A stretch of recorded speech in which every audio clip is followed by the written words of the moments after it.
Welcome to Her Love of Sports with your host, Katie Hamilton. Hello and welcome to Her Love of Sports, where we are highlighting and promoting professional women in the sports industry. Our guest today is a nationally recognized community activist, philanthropist, author, inspirational speaker, and domestic violence survivor who has dedicated her life to the growth and evolution of women. She is also the mother of NFL superstar DeAndre Hopkins. Joining her today is also her daughter and WNFC football player, Keisha Smith. And now I'd like to introduce you to Sabrina Greenlee. Welcome, Sabrina and Keisha. Thank you so much for coming. How are we doing today? Oh, thank you for having us. We're doing amazing. Absolutely. Thank you for having us.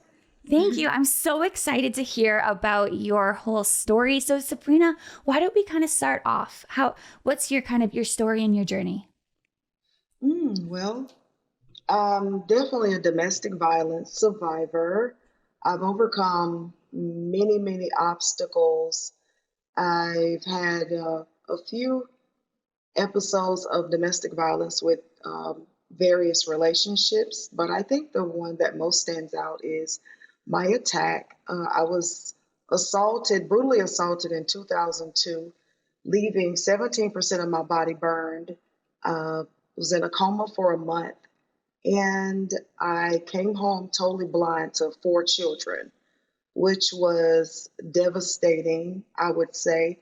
But my story is one of survival. I actually clawed my way back to being a mother, being an activist, being the woman that I am now, to be able to inspire and help so many other women. So definitely a story of overcoming, one that we definitely look at as an empowerment story, and one that hopefully millions of people can take and look at and say, you know what, if she can do that, then I definitely can do this. And so it's an inspiring story. I was definitely in a relationship, as many of us are. I was only in this relationship 3 months when the guy that I was dating, unbeknownst to me, was dating another female. And so I was called to a place one day, and when I finally got there, she comes out of the apartment and throws a concoction of Red Devil I mixed with Clorox on me. And that is where I hit the ground. I lost all consciousness, in and out of consciousness. He actually put me in a car and took me to a gas station about, I would say, half a mile away.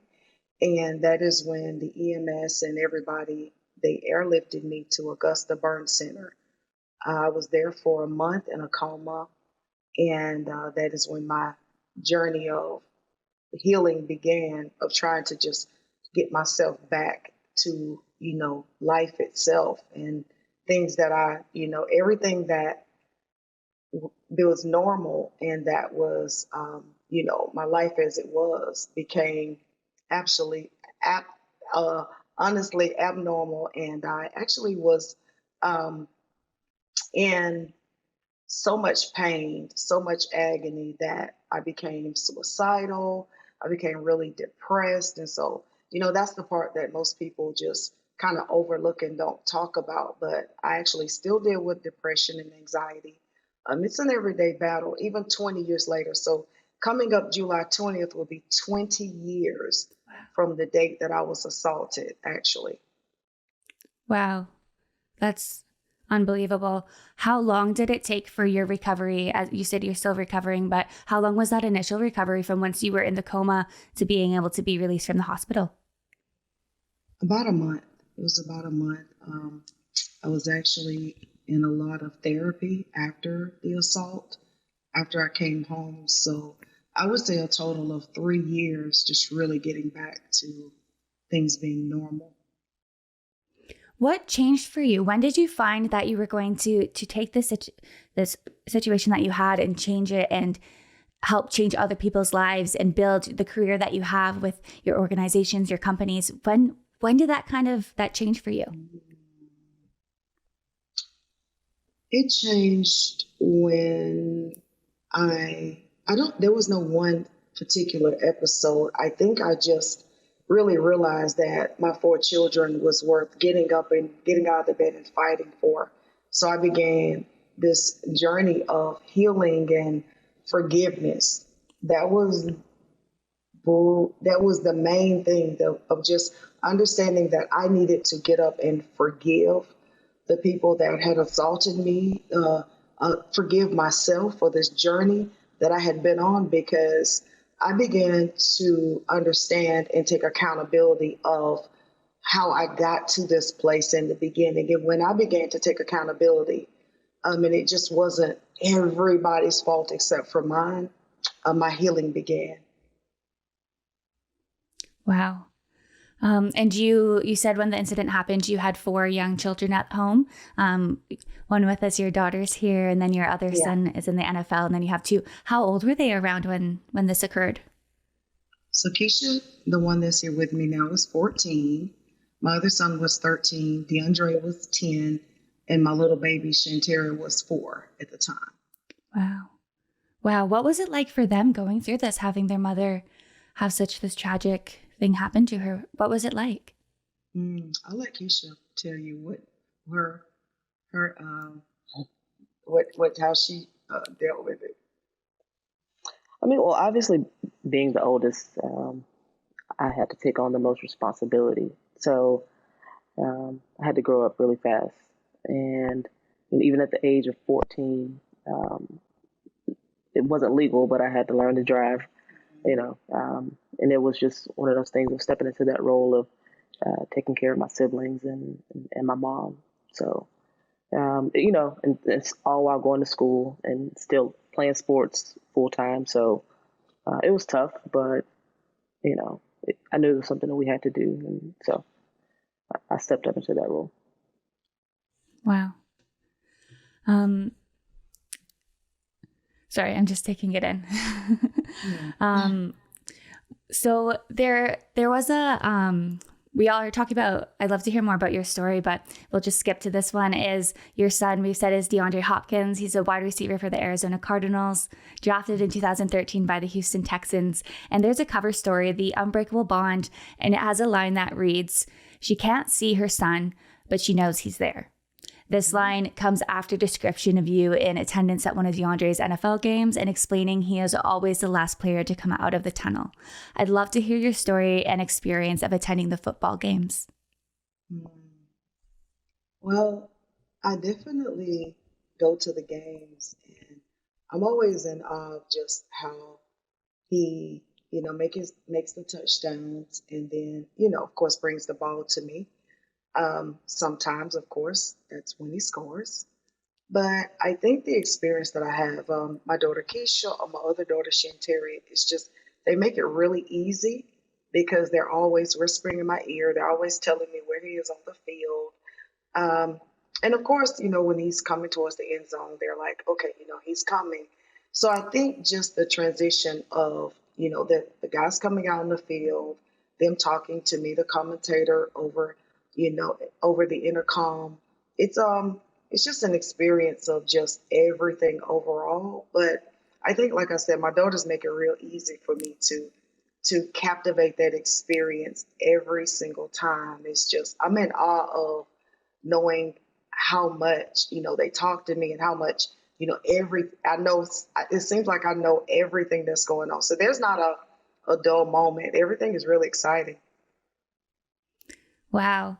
And so may I ask, can you fully see, or what's the percentage of sight that you can see? Can you see movements of the players playing at all, or is it just completely? No, absolutely. No. I cannot see. I'm completely blind. Okay. And so your daughter's helping you out, giving you the color commentary is really how you hear the game. And then of course the feelings of it. Wow. Yeah, that's amazing. Absolutely. Yeah. Now are you guys still in Houston? Yeah, we're in Houston now.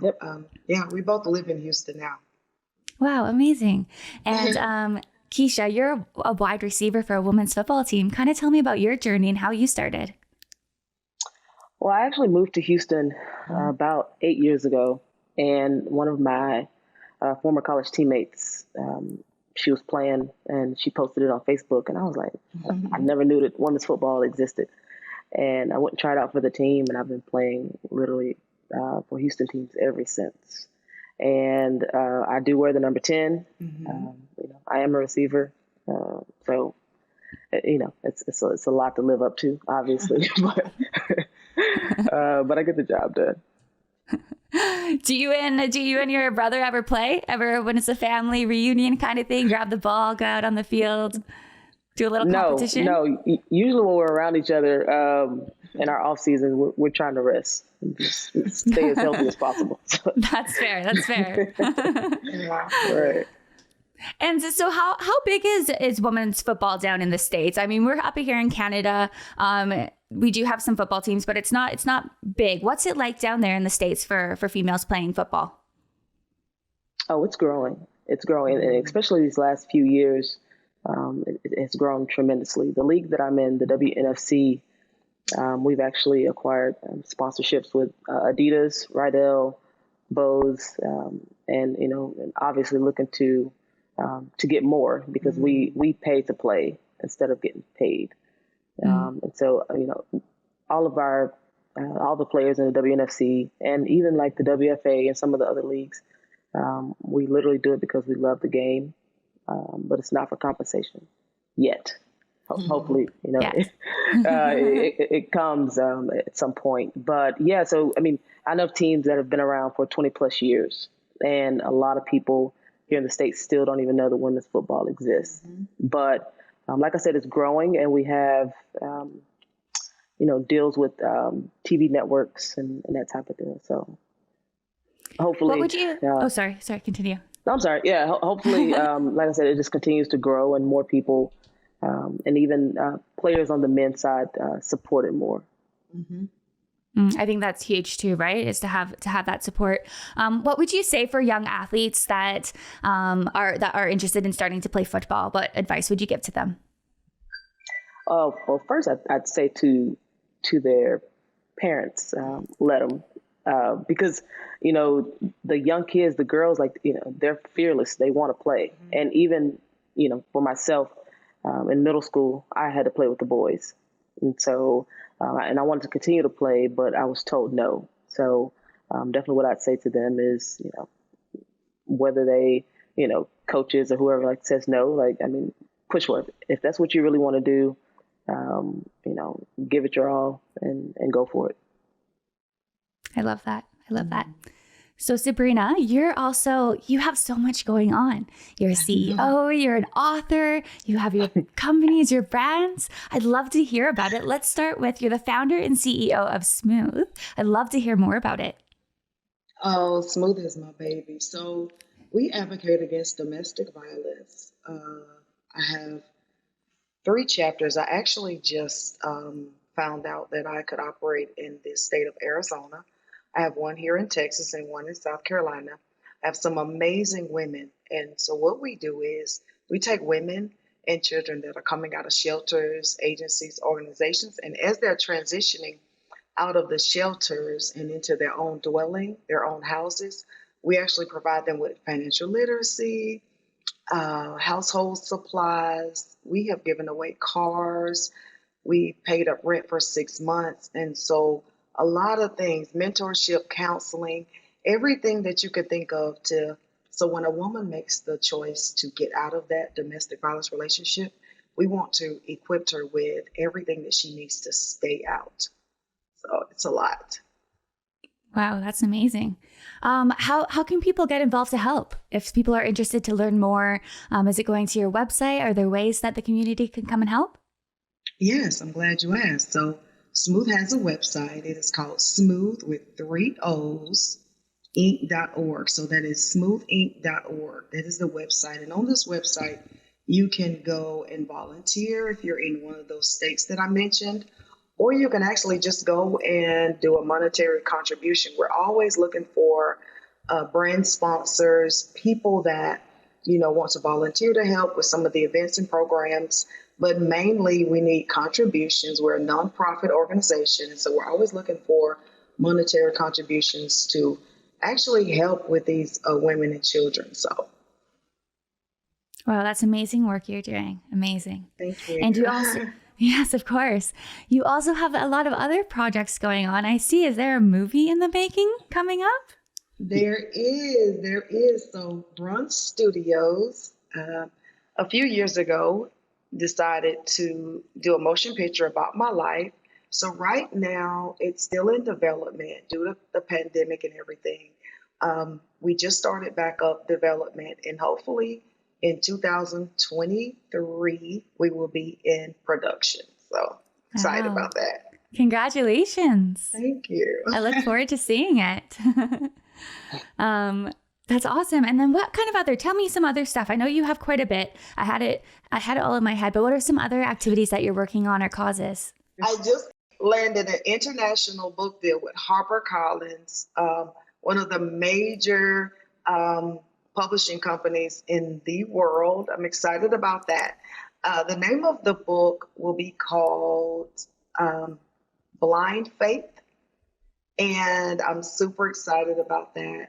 We have a few names, so not sure which one we'll land with, but that's the one I like. And but yeah, we just actually landed that, so I'm excited about that. I'm working on it now with my ghostwriter. We've been in the process of working on that tirelessly, just to make sure that we get everything right and get the story right. So I'm excited about the book. That's amazing. So many great things coming out. You're doing tremendous stuff and just really changing lives out there. It's fantastic. I love your story. We brought up your son a few times, but Her Love of Sports, it's all about you. So I'd love to hear, as a mother, what it's like being a mother and your daughter being an athlete. What's it like being a mother with children in sports? Oh man, they never stop to amuse me. Just when I think I'm proud, they turn around and make me prouder. It's always that, oh my God, they're playing football. The risk of just them getting hurt. And I never, as they were growing up, I never purchased anything that they could get hurt on. So no four-wheelers, no go-karts. I mean, nothing like that. I would barely buy a bike. So I go from that to, both of them playing football. But I'm super excited. I finally got over my fear of just letting them go and get hurt. But I'm super excited. Like I said, they keep me busy. I'm always, going from here to there. But overall, I'm so proud of them. I could not be more prouder. And not only that, but they're both just the captains of their team, and they're leading the way and trailblazing different avenues for other people to come and show that as Keisha's a female, it's okay to be a female and go after your dreams. And with DeAndre to be the number one wide receiver in the NFL, I could not be more proud of all of my children. A very proud mother. You should be. That's amazing. Do you guys head down to Arizona to catch any games? Oh yeah, most definitely. Well, with the pandemic and everything, we're only able to, get in for a few games. But this year, as the world has opened up, I hope to catch more. But definitely, I'm going to be there. You'll see me there. I love it. We'll keep an eye out for you on the TV. I love it. I'm up in Victoria, so we're in British Columbia. So the Seahawks are the closest to us, right? But they're quite rivalry with Arizona. So we always watch every Arizona game. So Keisha, what's kind of your goals? You're playing in this women's football league. What are your next goals? I'm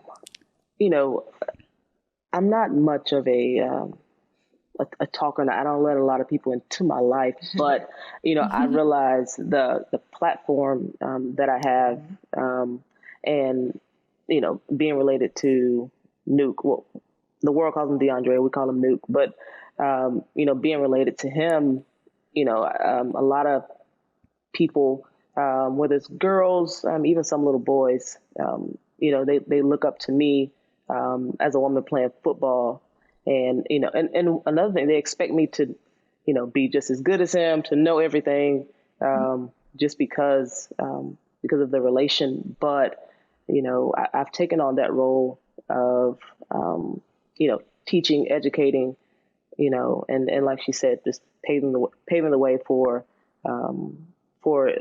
generations to come, and especially these little girls who want to play.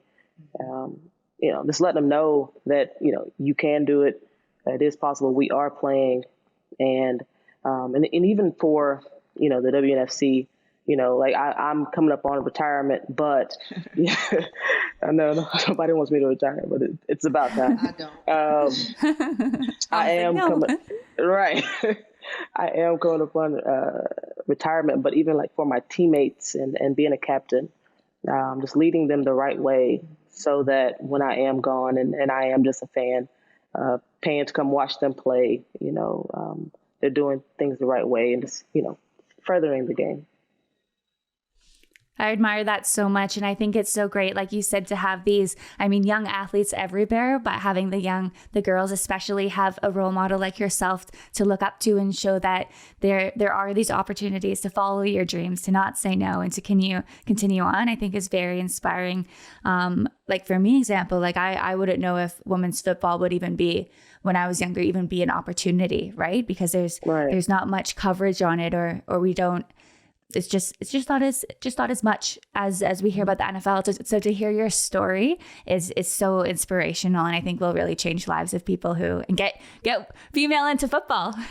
Right, and there's actually one of my friends, Ishambi Singleton. She plays with the Texas Elite team in our league, but she made the USA team, and they'll be traveling to Finland in a few months to play against other teams in the world. So wow. That's also a big deal. They've taken teams from the WNFC, the WFA, all the women's leagues, and combined to make the USA team to travel after our regular season here. So, wow. How many other countries participate in women's football? Like, is there, how many do you think, or are there ones that kind of stand out more, specific countries that put together a good squad? Well, I was able to take a quick look at their schedule, and I want to say there's at least 10 teams wow, that's in different countries, worldwide, that'll be competing in the games. So that's definitely something to look out for. I'll be tuned in. I will be too. Right. I'll need to find out. I'll need to connect with you. Let me know where to watch it. That's awesome. Right. I'd love to watch women's football. And Sabrina, for yourself, you have so much going on. We've talked about it, the book, your Smooth, the video. What are your kind of goals or your next steps? My goal is this is the year of completion for me. Every year I have this one word that I stick to. I think last year was pivot. The year before that was healing. I can always remember because I take a whole year. So this year is the year of completion. I want to complete the book. I want to complete the development of the movie. I want to complete getting into Arizona. So I always have one word that I actually go back to, my affirmation word. And so just completing a couple of projects would be the main thing and main focus for this year. And actually just continuing to heal into this new year and complete the year whole and complete. I think I just go back to the word complete. I love just completing these projects. I think that, and so as I go into the next year, not sure what the word will be for next year, but definitely I'm looking forward to just getting these things done and feeling good about how I end this year. Beautiful. I wish you all the best. I look forward to following your journey and seeing everything you do, all the completion. Thank you. You're welcome. I would love to touch on something you mentioned at the beginning is just mental health and emotional health. I mean, it's very, very big in everyday life, but also in sports. And we talk about it a bit on other episodes, especially with concussions and with injuries. Mental health can really play a part. I'd love to hear more of your knowledge around mental health, and if you have any resources or tools that can help out others. I think, as I mentioned earlier, the word depression or the word anxiety. A lot of people veer away from it. I actually veer towards it because this is something that I still deal with. So the smile, the makeup, the hair, everything that you see, I still want all the girls and the even men to know that mental health is serious and you have to take it serious. I think if there were some things that I could share would be to get up. And so what I do is most mornings, I'm not going to say every morning, but most mornings I get up because some mornings it kind of gets away from me because I feel good and I think I got it. And but when on those days that I just don't think I have it all and I need a little help, I get in the mirror and I spend 25 minutes. And, some mornings it turns into singing, some mornings it turns into dancing. But I take those 25 minutes and I start with I am. And whatever that I am is that you need to fill in the blank. I am beautiful. I am worthy. I am enough. I am confident enough too. I do that I am affirmations every time I feel like that morning is just going to be rough for me because I still struggle with my mental health. And so that's affirming that whatever I'm facing that day, I start with I am. I am enough to do whatever it is that I need to do. And I think a lot of people just don't understand that your mental health is so, so important. And when it is not right, it's just not right. But I'm in therapy for the first time, as I said earlier, it's coming on 20 years that I was assaulted, and I'm just getting therapy just last year. It was the best thing that I ever could have ever did for myself because it gives me the tools to just cope and understand. I actually got the affirmations from my therapist. Now I've went through 2 or 3 because as I've grown on this journey, I needed to change therapists. So I think that's very important. And so because your therapist needs to grow, with you as you grow on this journey. But I think that if I could point out one thing, that is to do the affirmations, talk to yourself, whether it means getting in the mirror or just sitting on side the bed. Affirmations are huge. And also don't be afraid to get counseling and and seek a therapist because it's very important that you understand and have the tools to cope with the trauma or everything that you have. And also, thirdly, understand that everything that you're going through, there's a solution. I think that there's a solution, and you have to understand that it's never as bad as it seems. You will get through it, but definitely staying depressed and being suicidal is not the end of all ends. There is so much life in all of us. And I encourage everyone to live it to the fullest. Wonderful. Thank you so much for sharing. It's Thank you. beautifully spoken. Thank you. To touch on that as well is, like I said, in sports, we see it a lot with mental health or with depression and anxiety. I've also dealt with quite anxiety when I was a player too before matches. Do you have any advice for, say, coaches that how they can help a player or one of their athletes who is struggling with mental health or with depression or anxiety? For example, if one of their athletes comes up to them and expresses what they're going through, do you have any tools on how for that coach to address that and make their player feel safe and heard? Oh, absolutely.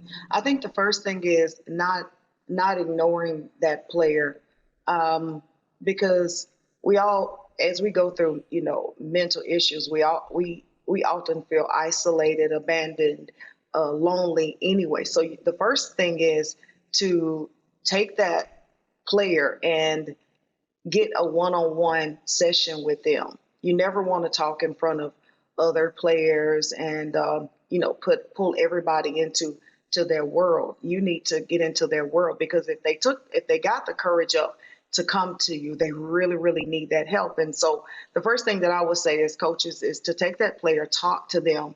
And not only that, but to see, who else around them that can help. You want to get involved. You want to see, talk to their mothers, their fathers, or their parents, or whoever is raising them, to make sure that they're not alone, because the last thing that you want to do is to isolate them, even further than they already are. So I think just to get involved, really, really get involved, commit to the process of understanding, who's around this person, and get them help, seek counseling, because I think of so many of our athletes, not only athletes, but just young players, they struggle with all these life issues, and they're wanting to come out and they're wanting to get involved in sports. But then, of course, as we know, you can be an athlete, but that's a temporary fix for mental health, because then you still have to come home and you still have to face your issues, practicing everything. Of course, I guess it exerts some of the, the anger or whatever at the time, but then you still have to deal with these issues. So I think coaches, it's very, very important that if someone walks up to you, understand that they really, really need it, and you can make the difference in life or death. I mean, you're in this position to inspire and help. And so we have to utilize, the authority that we have and that that has been put upon us to take the time to take these players, go into a room, talk to them, try to get to the root cause of it, but also see what else is, see what other people that can get involved also. Thank you. That's amazing advice. I know I will be taking it when I go back to my coaching my girls as well. But I think that, like you said, that's key is making sure that they feel safe and that they feel heard as well, right? And creating that comfortable spot for them to be able to feel comfortable to come talk with you and to seek help. Yes, safe space. Well, we've covered a lot today. I've learned lots about you. It's been amazing. Is there anything else that you think we haven't touched on about you that we'd like to share your journey or story? No, other than, so Smooth is Giving. We're having an event here in Houston, June 11th, and we will be empowering and pampering 20 women. And as I said earlier, you can go to the website, smoothinc.org, where you can go and make contributions. We are always looking for help. So I think that we have an upcoming event. It's going to be amazing. And we have a official sponsor who will be sponsoring this year, giving a grant and helping us with the ladies. So always be looking out on the website. It's always something coming. And I'm excited about this upcoming event, June 11th, 2022 in Houston. June 11th, 2022 in Houston. I look forward to that.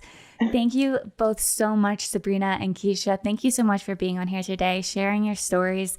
You are both so inspirational, and it's been absolutely amazing talking with you today. Oh, thank you. It's been my pleasure. To catch all the latest, make sure to follow us on social media at Her Love of Sports and check out herloveofsports.com.